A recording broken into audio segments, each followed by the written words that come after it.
हिंदी चीनी भाई भाई के नाम पर जब नेहरू ने पंचशील एग्रीमेंट साइन करने का विचार किया तो आचार्य कृपलानी ने कांग्रेस में उनका विरोध किया।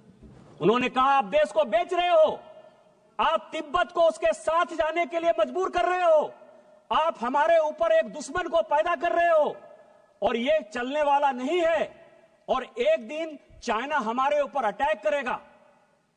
इस गांधी परिवार ने नेहरू जी के नेतृत्व में आचार्य कृपलानी को ही कांग्रेस से बाहर कर दिया।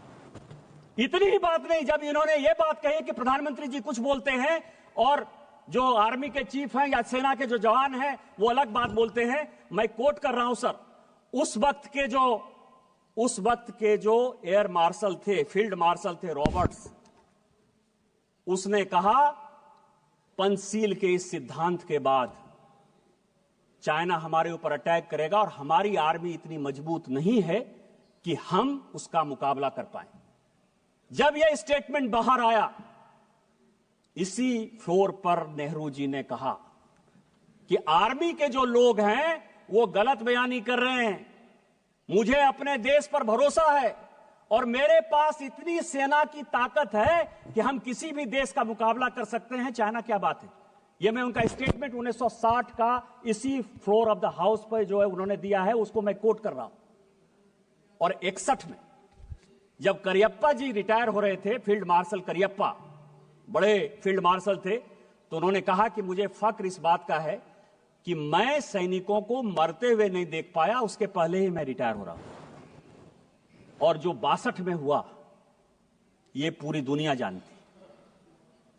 और उसके बाद क्या हुआ, लगातार हम चाइना के साथ बॉर्डर डिस्प्यूट में लगे हुए हैं।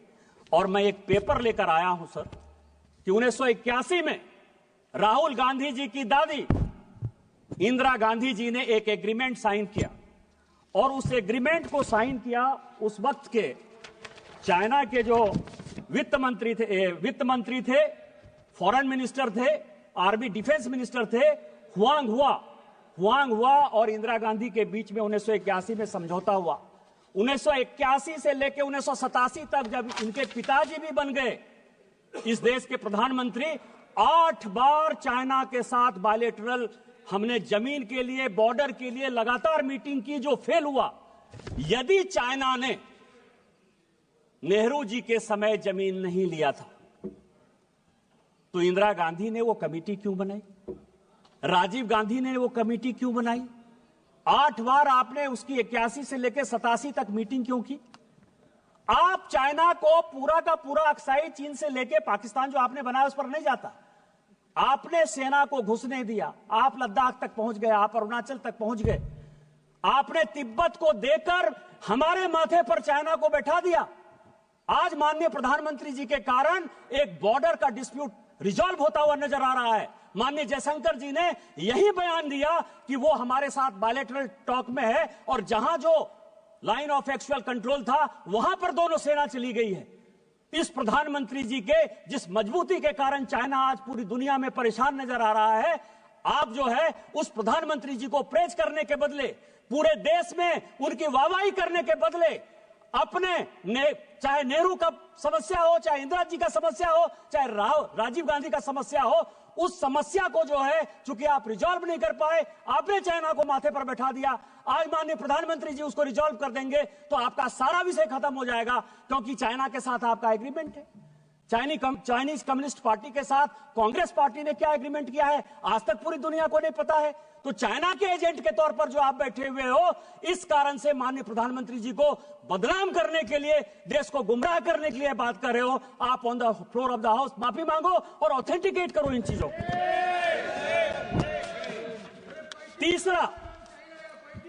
तीसरा बात उन्होंने कहा सर जयशंकर जी के बारे में, अमेरिका के बारे में, कि हम जो है, जयशंकर जी लगातार जाते रहे कि माननीय प्रधानमंत्री जी कैसे जो है ट्रंप से मिलेंगे। आर्टिफिशियल इंटेलिजेंस की बात करते हो, कंप्यूटर की बात के 100वां साल जो है हम लोग अटल जी का बना रहे हैं। आपने अटल जी को भी कोट किया, मैं उनका बयान लेकर आ रहा हूं।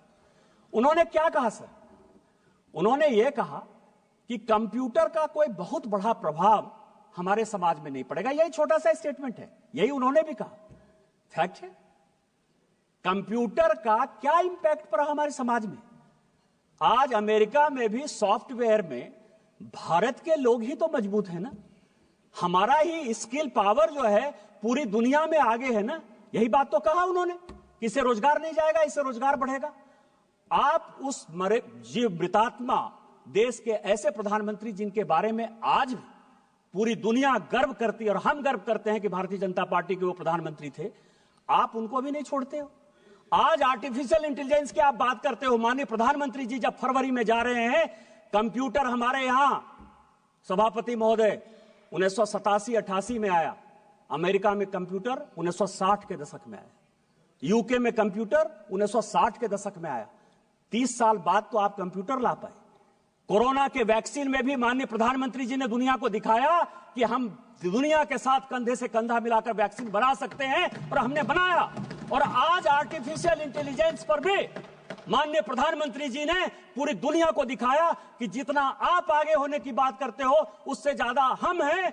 और अभी माननीय प्रधानमंत्री जी के कहने पर अश्विनी वैष्णव जी का आया है कि जो चाइना का डीप सेक है उसको हम 6 महीने के अंदर समाप्त कर देंगे और हम उससे बढ़िया आर्टिफिशियल इंटेलिजेंस बनाएंगे। डाटा हमारे पास है, मैन्युफैक्चरिंग हमारे पास है, बुद्धि हमारे पास है। लेकिन आप क्या कर रहे हो कि अमेरिका में जयशंकर जी गए। मैं 27 जनवरी, पूरे हाउस के जानकारी के लिए, 27 जनवरी 2025 व्हाइट हाउस का जो स्टेटमेंट है वो पढ़ देना चाहता हूं।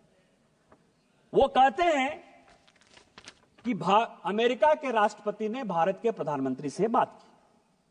व्हाइट हाउस का स्टेटमेंट है, देश का स्टेटमेंट नहीं है। और वो ये कहते हैं कि हम भारत के प्रधानमंत्री के साथ अच्छे रिलेशन रखना चाहते हैं।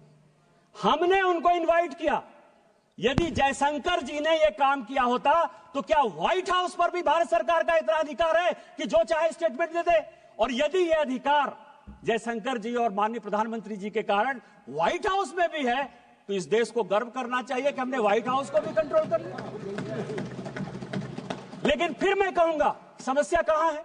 समस्या यह है सर कि अमेरिका में इनके पूरे परिवार के साथ रिलेशन खराब रहा। मैं अभी CIA की रिपोर्ट देख रहा था, 1971 की, 1972 की, 1973 की।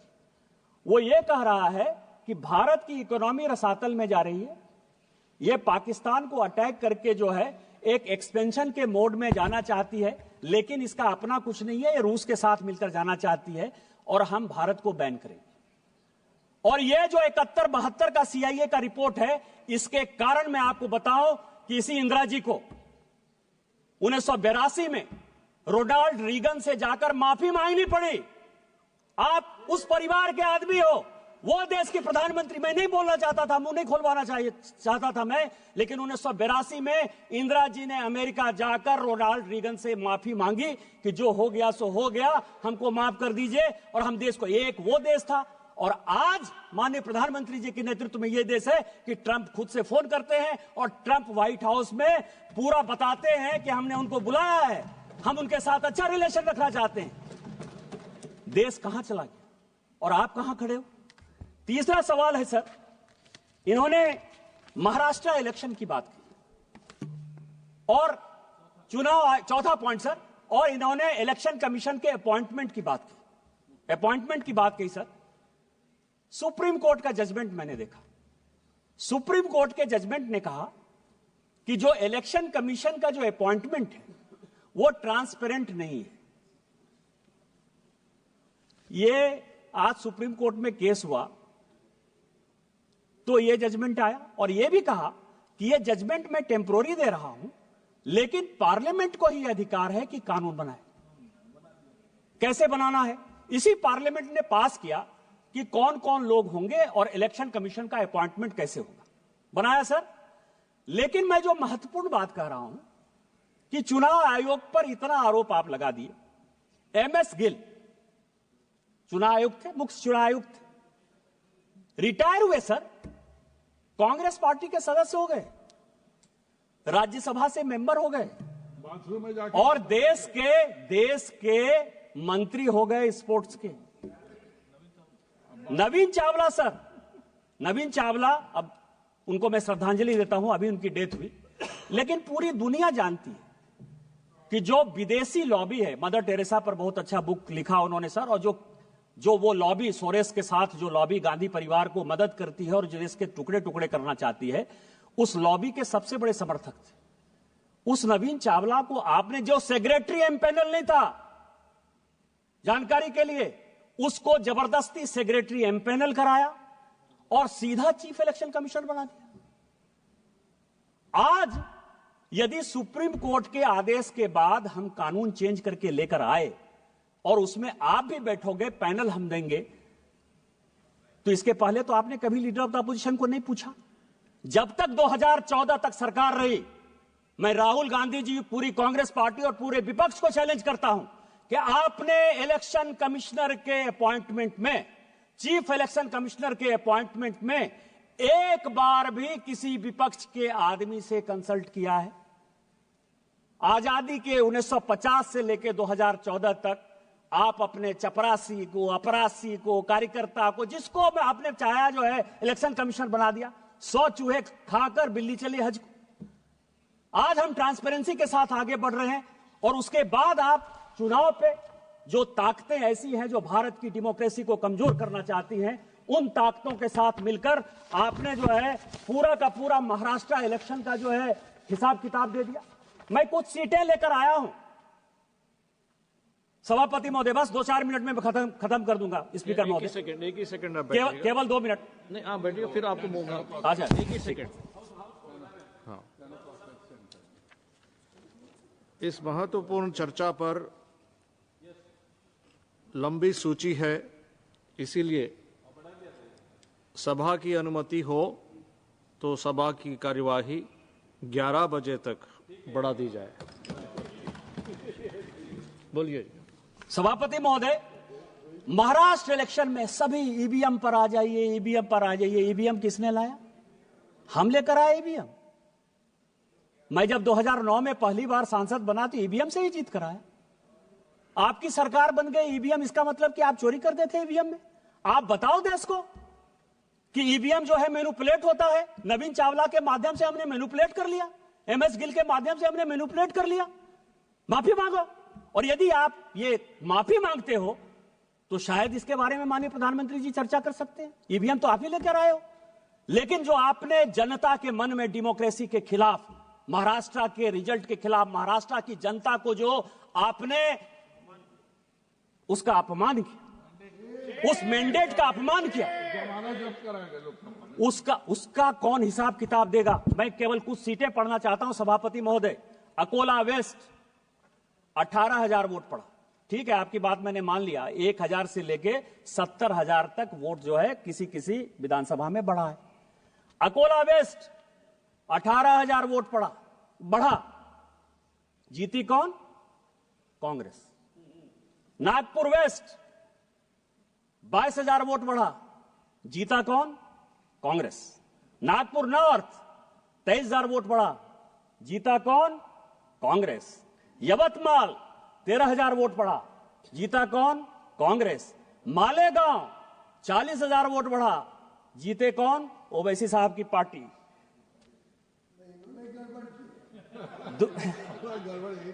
धानुआ 17,000 वोट बढ़ा, सीपीएम। भिवंडी 40,000 वोट बढ़ा, समाजवादी पार्टी। और मुंबई नॉर्थ 41,000 वोट बढ़ा, NCP Sharad Pawar. Kindly conclude sir. आप ये समझें, ये विधानसभा वाइज सभी पॉलिटिकल पार्टी चुनाव जीती है सर। आप किस तरह की बातें करते हो? हम लोकसभा में वहां कम सीटें लाए तो उछलने लगे कि जनता आपके खिलाफ है। और आज जो है, हम जब जीत गए तो आप जो है जनता को गुमराह कर रहे हो इस डेमोक्रेसी के खिलाफ, इलेक्शन कमीशन के खिलाफ। और जो टुकड़े टुकड़े गैंग के आप सरदार हो, उस टुकड़े टुकड़े गैंग में इस देश को टुकड़े टुकड़े करने की जो साजिश है वो आप कर रहे हो। आप ऑथेंटिकेट करो कि आपने जो है गलती की और आप जो है गलत बात बोल रहे हो। इसके बाद सर लास्ट पॉइंट, मैं लास्ट पॉइंट, एक और बस अंतिम पॉइंट सर,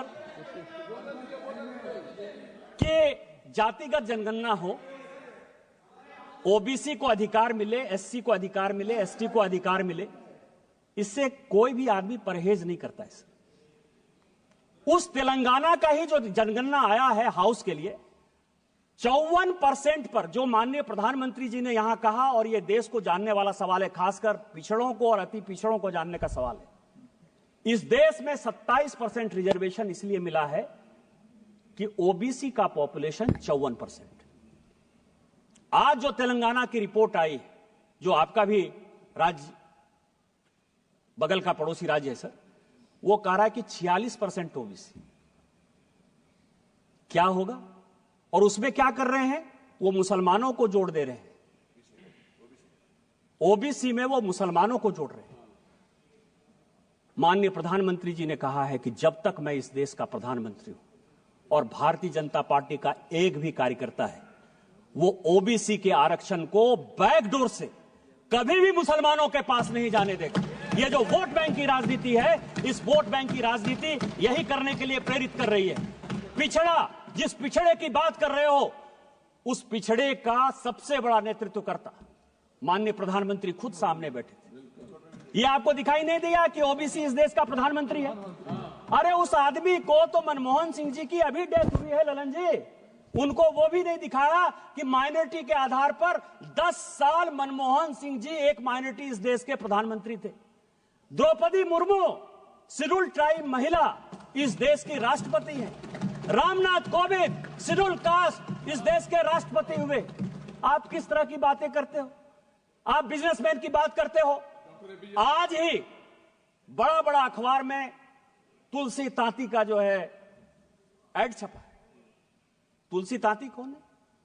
शेड्यूल कास्ट नहीं है, टाटा माइनॉरिटी नहीं है, पारसी नहीं है, अडानी जी जैन नहीं है, वेदांता के अनिल अग्रवाल साहब जो है वो ओबीसी नहीं है, क्योंकि हमारे राज्य से आते हैं, वहां तो मारवाड़ी भी ओबीसी है। किस तरह की बातें कर रहे हैं? इस आदमी को ना कुछ आता है ना पता है। जो इसको लिखने वाले स्क्रिप्ट राइटर हैं वो भी किस बियाबान में रहते हैं, क्योंकि इटली से जब लिखवा के आओगे, सोरोस से जब लिखवा के आओगे, तो इस देश को टुकड़े कैसे किया जाए, इसके अलावा आपके पास कोई नहीं विषय है। मैं कंक्लूड करते हुए सभापति महोदय, आपके माध्यम से यह आग्रह करता हूं कि इस 6 पॉइंट के बारे में वो ऑथेंटिकेट करें, नहीं तो स्पीकर के डायरेक्शन के खिलाफ उनके ऊपर प्रिविलेज हो और उनको जो है इस पार्लियामेंट से बाहर करिए, तभी ये देश बचेगा। आपने मुझे मौका दिया। इन्हीं शब्दों के साथ जय हिंद जय भारत। माननीय मंत्री जी श्री किरण रिजिजू जी। सर, आज जब लीडर ऑफ अपोजिशन बोल रहे थे तो स्पीकर के चेयर से माननीय स्पीकर खुद ने 4 बार दोहराया कि जो बात लीडर ऑफ अपोजिशन रख रहे हैं उसका ऑथेंटिकेट करें, लेकिन लीडर ऑफ अपोजिशन बोल के चले गए। धन्यवाद सभापति महोदय। माननीय स्पीकर साहब ने एक डायरेक्शन दिया 115(1) में, और ये कहा सभापति महोदय लीडर ऑफ द अपोजिशन को कि जब आप कोई चीज बोल रहे हैं तो उसको ऑथेंटिकेट करिए। और उनके 6 ऐसे पॉइंट हैं राष्ट्रपति अभिभाषण में जिसके समर्थन में मैं बोलने के लिए खड़ा हुआ हूं, जिसमें मुझे लगता है कि इस पूरे पार्लियामेंट का जो एक उद्देश्य है बनने का, जो कॉल एंड सगधर कहता है, कॉल एंड सगधर कहता है कि लीडर ऑफ द अपोजिशन वैसा होना चाहिए जिसको पार्लियामेंट्री स्किल के बारे में, रूल के बारे में, कंट्री के बारे में, देश के प्रधानमंत्री के बारे में, देश की स्वतंत्रता के बारे में, सॉवरेनिटी के बारे में पूरी जानकारी होनी चाहिए।